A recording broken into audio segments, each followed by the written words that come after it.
First Lady Liza Marcos should speak about the president's alleged involvement in illegal drugs.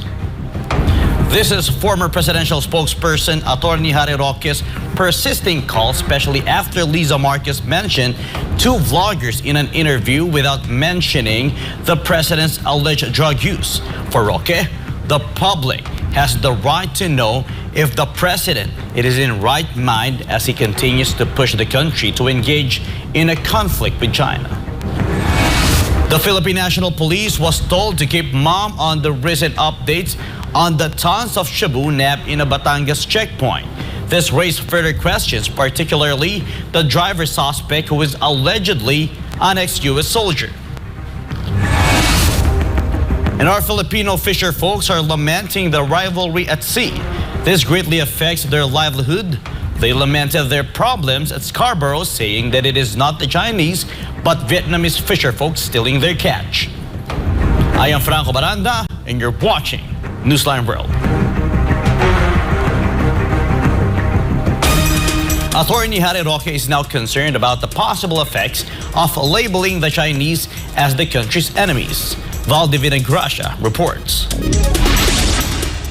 Some government agencies are currently pushing for an investigation into the sudden increase of Chinese students in the province of Cagayan. The purpose? To determine whether these individuals are actually students or if they pose a threat to national security. But for former presidential spokesperson Attorney Harry Roque, the government's push for this matter is considered an alarming move. Isipin na lang po natin kapag tayo nagpatuloy sa ganitong polisiya, 11 million Filipinos ang nagtatrabaho dahil wala nga tayong sapat na trabaho dito sa Pilipinas. Pag gumanti ang China at sinabi rin nila na turing nating kalaban ng mga Pilipino, anong mangyayari sa mga Pilipino na nasa Hong Kong, nasa China, nasa Taiwan, nasa Macau, at sa iba't ibang parte pa ng daigdig? Roque also pointed out that the current government is inciting Filipinos to be angry at the Chinese. Wala pong pagkakaiba ngayon ang ginagawa natin paghihimok na magalit sa mga Chino sa nangyari doon sa mga Hudyo sa Germany na hinimok ng mga kanilang gobyerno na dapat ay kasuklaman, kagalitan at dapat mapatay. Hindi po yan kabahagi ng asal Pilipino. Ang asal po talaga natin, tayo po ay hospitable sa ating mga nagbibisita. Roque believes that the amplification of this issue is part of the government's policy to divert the attention of the Filipino people from the country's real problems. The former palace spokesman also believes that the recent Chinese students are coming to the Philippines is to improve their English language skills, which they can utilize in business. For God and my beloved country, the Philippines, this is Valdivina Gracia. SMNI News. Attorney Harry Roque reacted to First Lady Liza Marcos' statement that Vice President Sara Duterte is a bad shot to her. According to Roque, the people do not care about their feeling. Roque also pointed out that the First Lady should instead address the president's alleged involvement in illegal drugs. Jane Cognita has the details. Wala po kaming pakialam kung anong saloobin ninyo kay BP Sara dahil hindi naman namin kayo binoto.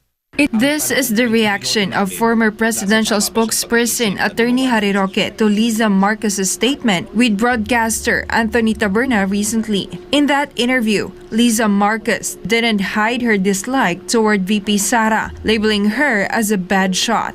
Other than the vice president, Liza also mentioned several critics of the Marcos administration, including two vloggers, Maharlika and foreign relations scholar Sas Rogando Sasot. Recently, Maharlika disclosed documents implicating that Marcos Jr. was included in the pre-operation report of the PDEA, which was later denied by the agency. Roque pointed out that even though Liza mentioned Maharlika, she didn't say anything about the call for a drug test. Nagtataka ako na bagamat binanggit niya si Maharlika at saka galit na galit siya dun sa binansagan ng bangag ang kanyang asawa, wala siyang sinabi tungkol sa drug test. Alam naman natin, abogado rin si First Lady Lam at sa ebidensya, talagang ang pruweba na hindi gumagamit ng droga ang presidente ay sa paggamit ng siyensya. Roque also has a question to First Lady Marcos. Yung ibinoto namin, nasa tama ba siyang pag-iisip na gumawa ng desisyon gaya ng makipaggera sa ating karatig bansa na China? In the end, Roque is glad that the interview with Liza didn't overshadow the real issues facing the Philippines, including the rising prices of goods and services, access to affordable food, and the demand to increase the wage of workers. This has been Jane Conita, your citizen correspondent, reporting for God and my beloved country, the Philippines. Amid personal issues between First Lady Liza Marcos and Vice President Sara Duterte, President Bongbong Marcos said his working relationship with the Vice President will not be affected. Here's Creselyn Catarong's report. President Bongbong Marcos will be having a discussion with Vice President and Education Secretary Sara Duterte to talk about important matters. Marcos mentioned this on the sidelines of a town hall consultation with farmers and fishermen in Occidental Mindoro on Tuesday. He stated that his working relationship with VP Sara will not be affected by the personal issues between him and First Lady Liza Marcos. Also, the chief executive declared that everything remains fine between him and the vice president. He also defended her over some calls to resign from his cabinet and emphasized that VP Sara Duterte will remain as Education Secretary.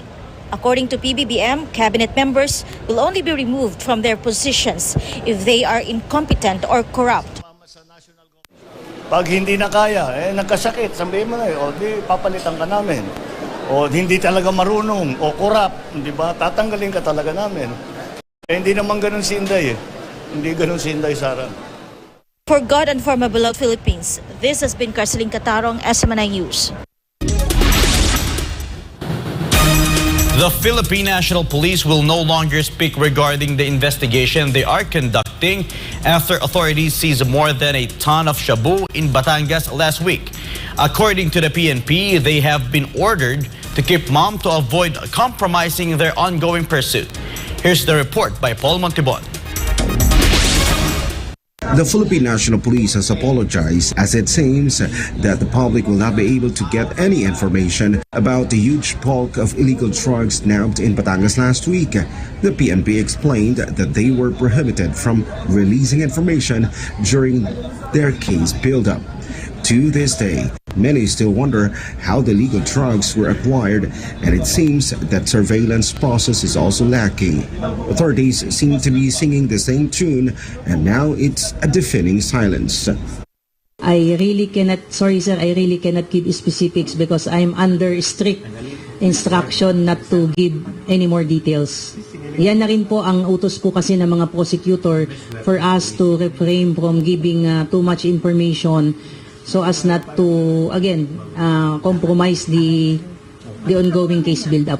To recall, even the President Bongbong Marcos requested that they will not be giving any information yet regarding the sudden emergence of the said drugs. Before you start asking questions, I'll warn you, he cannot talk about operational details. Kaya pag bigla kaming sasapat at sasabihin namin wag siyang sasagot, that's because it's still ongoing. Earlier reports indicated that there might be multiple suspects involved in the drug seizure, prompting the PNP to form a special investigation task group to quickly identify other possible suspects and find out the true source of the contraband. And this is the primary reason why we were requested by prosecutor in case not to divulge too much information, because we are in the process of conducting case build-up po to establish po the ownership ng yacht, yung pong ownership po ng mga vehicle, ng mga subject vehicles po natin. On the other hand, renowned political vlogger Hans Rogando Sasot disagreed with the authorities' decision to keep silent, especially regarding the status of the driver suspect, Al Michael Zarate. Al was the last to drive the Fontaine van carrying more than a ton of shabu, allegedly from a yacht in Subo, Batangas. Sasot questioned as to why neither the suspect's life nor his political affiliations are being considered in determining the mastermind behind the drug haul. The disappointment about the sudden emergence of these illegal drugs nabbed in Batangas is heard not only from the Sasot but also from many of the fellow countrymen in social media. Many are doubting that the operation, while others think it's just a cover-up the government's failure in various issues. According to the latest information provided by the PNP, Zarate is an ex-soldier of the United States. He left the Philippines when he was only 8 years old and joined the U.S. Army in 1997. Zarate left the U.S. Army in 2005 and returned to the Philippines in 2008. He then established a fitness center in Manila and had a lot of prominent individuals as clients. For God of My Country, the Philippines, reporting Paul Montibon, SMNI News. The Manila International Airport Authority, or MIAA, has ordered the temporary closure of the Terminal 3 parking extension of NAIA. This comes after 19 vehicles caught fire in the area. According to MIAA, it can only resume operations under certain conditions provided by the parking lot concessionaire. Angel Pastor has the details. The Bureau of Fire Protection continues to investigate the cause of the fire at the Terminal 3 parking extension of Ninoy Aquino International Airport, or NAIA, on Monday. However, the Manila International Airport Authority is still hoping to gather additional information from the fire department regarding the cause of the blaze, which torched 19 vehicles. According to MIAA spokesperson Attorney Chris Bendijo, the parking lot has been temporarily closed and it can only operate again if Philippines Skylanders International, or PSI, complies with the conditions set by MIAA. PSI owns the burnt parking extension at NAIA Terminal 3. The GM has given specific instructions na they cannot operate until matanggal lahat ng grass dyan and ma-cover nila ng crushed rock tsaka gravel. No? Currently, they have stationed a fire truck near the parking areas of NAIA to prevent such incidents from happening again. MIAA also reminds vehicle owners who park at NAIA terminals, especially during the current hot weather, to refrain from leaving flammable or easily combustible items inside their vehicles. Our general manager also gave specific instructions sa ating security to all parking facilities that is within NIA, no? To remind ang ating mga vehicle owners not to leave mga flammables, no? Mga alcohols, alcohols, and even lighters sa ating mga sasakyan, just to make sure na maiwasan ang ganitong scenario, because we are all aware naman, medyo talagang kakaiba din yung heat index natin. No? Out of the 19 vehicles raised in the fire, only 7 individuals have so far identified themselves as owners of some of the damaged vehicles. MIAA and PSI are urging other owners to come forward and identify themselves to fast-track the ongoing investigation. PSI previously pledged to take responsibility for the damaged vehicles. It currently has a lease contract with MIAA as the concessionaire of the parking extension area at NAIA Terminal 3. For God and My Beloved Philippines, Angel Pastor, SMNI News. The president of Iran arrived in neighboring Pakistan for a 3-day diplomatic visit in the wake of heightened tensions in the Middle East. Melchizedek Cadiz reports. Assalamu alaikum. Iranian President Ibrahim Raisi visited Pakistan just a few months after both nations exchanged cross-border strikes in January.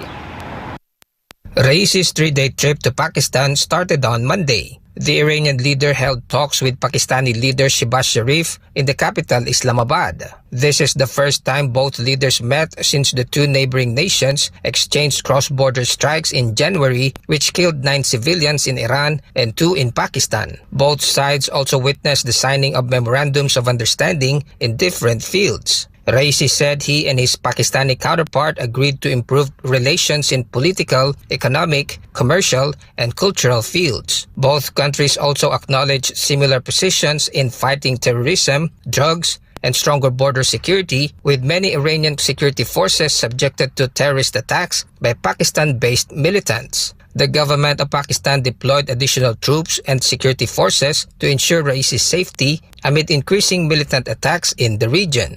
A multi-billion gas pipeline project, which has been opposed by Washington and postponed since 2014, will also be discussed before Raisi ends his 3-day diplomatic tour. The Iranian leader said the bilateral visit is an opportunity to mend fractured ties between the two Muslim neighbors since the deadly cross-border strikes happened earlier this year. Reporting from Kuwait, I am Melchizedek Cadiz, your global citizen correspondent for God and for our beloved country, the Philippines.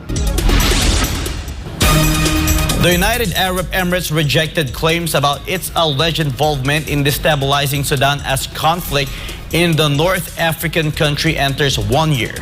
Gratere Omori reports. The UAE submitted a letter to the United Nations Security Council to oppose reports of its alleged involvement in the ongoing civil war in Sudan. In a letter sent by Mohammed Abu Shahab, UAE ambassador and permanent representative of the UAE to the United Nations, the Emirati envoy slammed the allegations made by the permanent representative of Sudan as baseless and an attempt to divert attention from the conflict. Abu Shahab added that all allegations regarding the UAE's involvement in any form of aggression or destabilization in Sudan, including the provision of any military, financial or political support to any faction in the North African country, are unfounded and lack any credible evidence. The accusations were made by the permanent representative of Sudan during a meeting on the Security Council on April 19, 2024. Fighting between the Sudanese Armed Forces and the paramilitary Rapid Support Forces erupted on April 15, 2023, which killed more than 14,000 people and displaced 8 million others after 1 year of violent clashes. A leaked UN report in January 2024 claimed evidence suggesting the UAE has provided weapons to the paramilitary group. The UAE denied the allegations, stating it has consistently called for de-escalation and sustainable ceasefire and diplomatic dialogue in Sudan. Reporting from Dubai, I'm Gratere Omori, your global citizen correspondent for SMNI News Channel. Up next, Thailand has offered to broker peace talks between the junta and rebels to end the years-long civil war in the country. This and more after the break.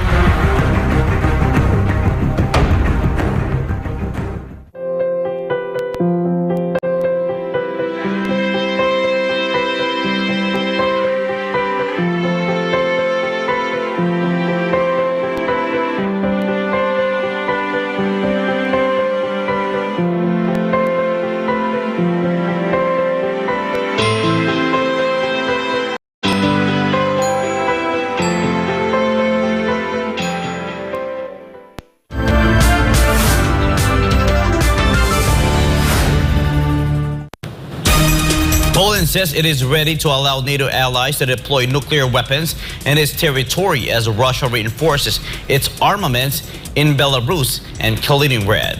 Valdivina Grasha reports.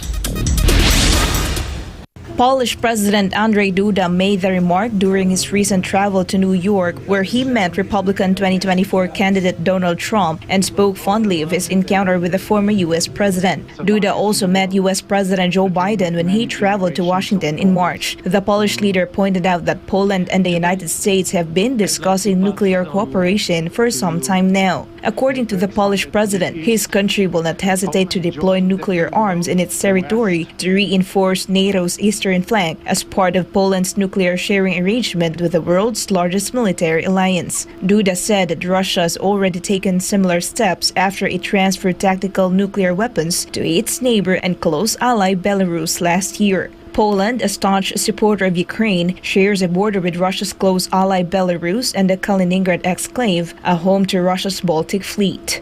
Reporting for Newsline World, this is Valdivina Grasha. SMNI News.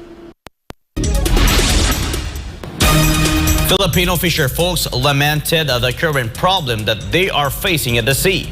Meanwhile, Senator Cynthia Villar said she has no other wish for the Philippines but peace, so it is only right not to escalate the problem with China to avoid war. Almar Forsuelo reports. A leader of Fishermen's Association stated that Vietnamese, not just Chinese, are the current problem for Filipino fishermen. In a media interview with Fausto Kakuto Alpay, chairman of the Subic Commercial Association, he mentioned that most of the fishermen at Scarborough Shoal are Vietnamese. Kakuto said that during their last visit to Scarborough Shoal, they observed around 50 Vietnamese fishermen in the area. Ang kalaban po dyan ngayon, yung mga Vietnamese na nagsisipag-ilaw.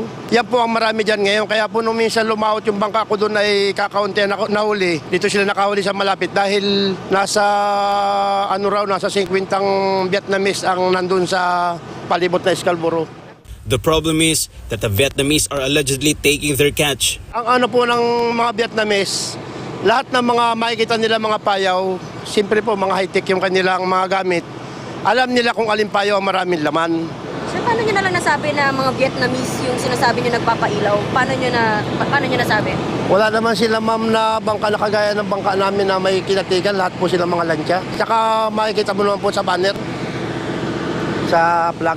However, Kakuto admitted that last year, it was the Chinese who cut their fishing lines. Dito pong mga, hindi naman 2023, bago mga buwan po yata yun ng mga October o November, may ini-award sa asosasyon na isang payaw.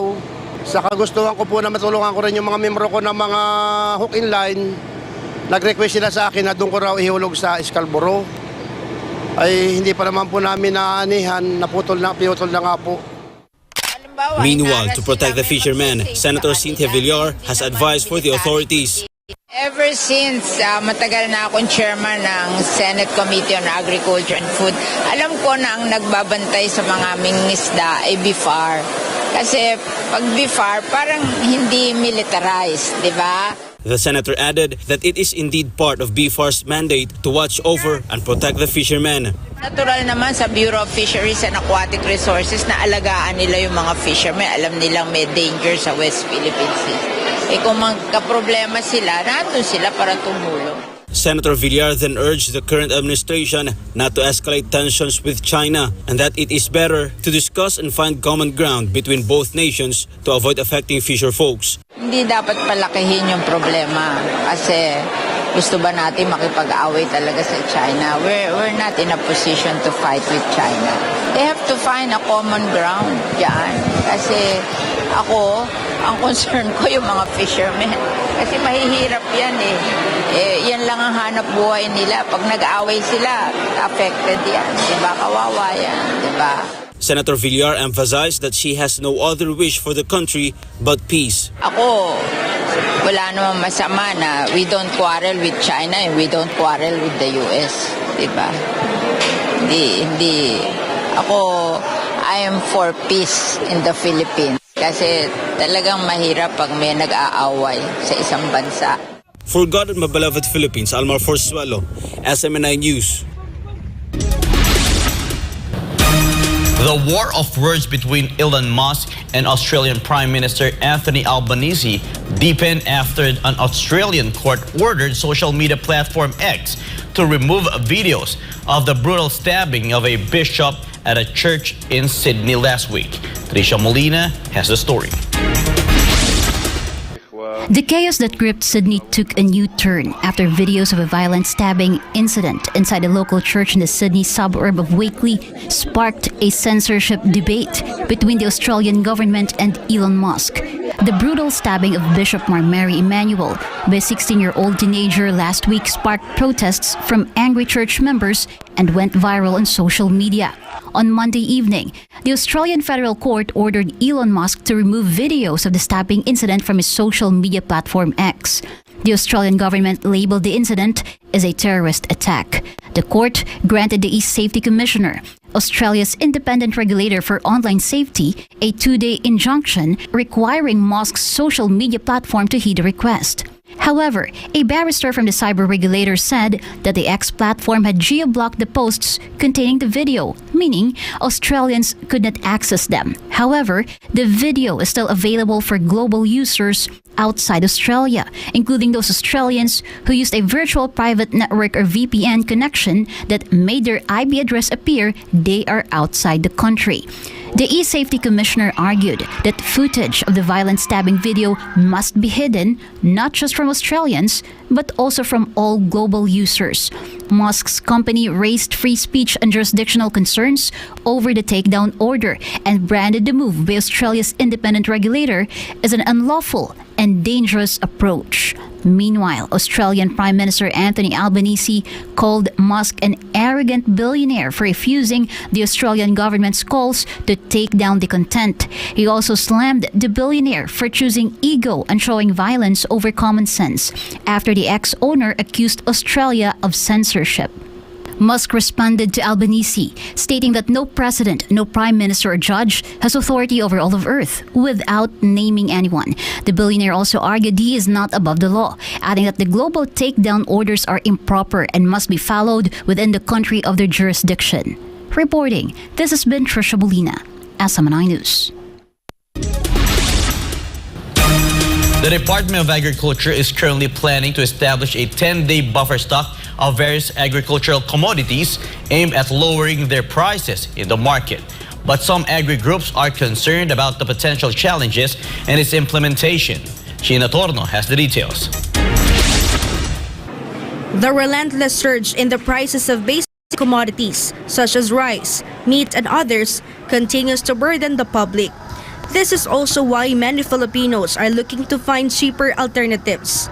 According to the latest survey conducted by Octa Research in March, 66% of Filipinos believe that the government should address the reasons behind the higher prices of goods in the Philippines. This was also echoed by economist Dr. Michael Batu. Isa lang ibig sabihin niyan, Atmara, no? Yung paglago ng ekonomiya ay hindi nararamdaman ng ordinaryong mga mamamayan. I really don't see it kasi nakikita natin na yung inflation natin, particularly sa rice inflation natin, has been on a 15-year high. As a result, the Agriculture Department has proposed the National Price Coordinating Council to establish a 10-day buffer stock of various agri-commodities. This initiative stems from the shortage of agricultural products affecting market prices. Under Section 9 of the Price Act or Republic Act number 7581, the DA has the authority to import, purchase locally, or import products in times of need. However, DA Assistant Secretary and spokesperson Arnel de Mesa clarified that the agency is still studying the matter. Ongoing ngayon yung review ng implementing rules and regulations ng Price Act. At ano pa lang yan, nasa pag-aaral pala. Maiwasan ng price manipulation, maiwasan yung sobrang pagmahal ng presyo ng mga bilihin. Kasi wala kasing way na mag-intervene ang department sa market. The Department of Agriculture may utilize cold storage facilities it has built to store various products such as rice, corn, pork, onions, sugar, and fertilizer. The MESA added that it cannot be determined yet when the implementing rules and regulations or IRR regarding this matter will be completed. While DA's intention is commendable, the Philippine Chamber of Agriculture and Food Incorporated, or PCAF, insists that the implementation should be properly ensured. What is the capacity of the government to do that? The money that is involved and how it will be implemented sa downside sa kasi we have learned the lessons of NFA on rice, we have learned the lessons of Kadiwa during the onions lahat sila na habla. So, yung proseso lang and government procedure should be parang irrationalized para mas madali ang implementation at protektado naman yung mga empleyado ng DA. The Federation of Fee Farmers or FFF is concerned that these stocks may just end up rotting and not be utilized. It takes a lot of preparation kasi okay lang yung sa palay kasi nandiyan ang NFA, no? Pero for other commodities, saan mo ilalagay yung buffer stock? Sino ang mag-handle niyan para hindi masira? No? And then, what is the manner of disposal? Kunyari, walang emergency situation para ilabas mo yung buffer stock. How do you dispose of it and replenish it? Makakuan siya, mabusisi rin yan and baka mabulukan yung Department of Agriculture. For God and for my beloved Philippines, this has been Sheena Torno, SMNI News. Cambodia warmly received China's top diplomat as he arrived in the country for a 3-day diplomatic visit. Renjo Modikilio has the story. Chinese Foreign Minister Wang Yi was granted a royal audience and held separate meetings with high-ranking leaders in Cambodia during a brief visit to the Southeast Asian country. China will always be Cambodia's most trustworthy partner and strongest supporter. This was what Wang Yi told Cambodian King Norodom Sihamoni during their meeting in the capital Phnom Penh. In response, the king expressed his appreciation for China's selfless support and assistance in Cambodia's economic and social development, including the ambitious Belt and Road Initiative, which transformed the Southeast Asian countries' roads and skylines in the past 10 years. The Chinese foreign minister also met his Cambodian counterpart, Sok Chendazovia. Wang Yi assured that no matter how the international situation has changed, China will always be Cambodia's most reliable friend and strongest supporter of its development.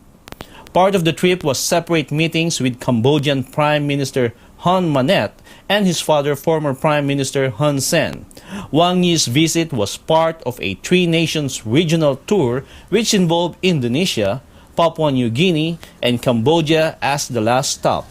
His trip was linked to the two big Chinese-funded projects in Cambodia, a planned canal and a naval base.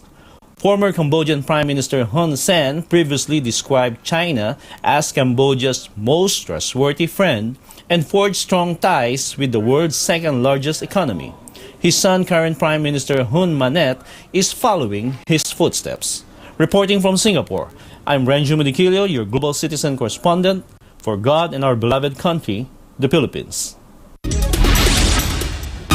Thailand offered to broker peace talks between the military junta and ethnic rebel groups in Myanmar after the latest wave of fighting forced thousands to flee from their homes. Chatbongkong Pisamay Goson reports. Thailand is ready to play the role of the mediator and advocate for a peaceful resolution in Myanmar.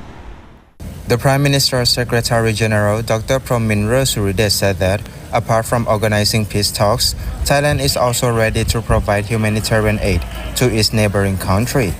The government has assigned Thai officials to inspect the Thai-Myanmar border on behalf of the Prime Minister. Skirmishes between Myanmar's armed forces and ethnic rebel groups erupted anew on Saturday after ethnic rebel groups targeted stranded junta troops seeking refuge on the Thai-Myanmar border. Military forces were forced to withdraw and surrender their weapons after ethnic rebel groups seized control of Myawaddy earlier this month. Myawaddy, a vital trade hub situated near Thailand's border, is economically and strategically important to Myanmar's military junta. Around 3,000 Myanmar nationals fled to Thailand's Meso district of Tak after clashes erupted anew this past weekend. Thailand's Foreign Affairs Ministry is expected to initiate steps for organizing peace talks in Myanmar. Reporting from Thailand, I'm Chatbongkong Pisamay Goson, your Global Citizens correspondent for SMN News Channel. And before we end, may be inspired with the words of the sun.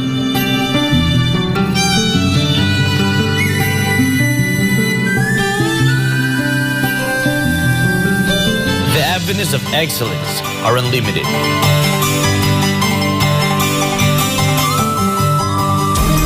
And that's all for this edition. For more news updates, you may visit smninewschannel.com or follow us on our official social media accounts on Rumble, YouTube, Facebook, and Twitter.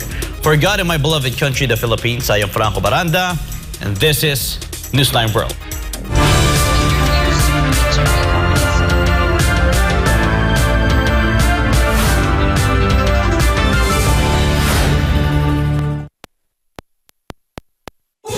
Subscribe to SMNI News Channel and turn on the notification bell to keep you up to date. Also visit our official social media accounts and join our community on Viber and Telegram.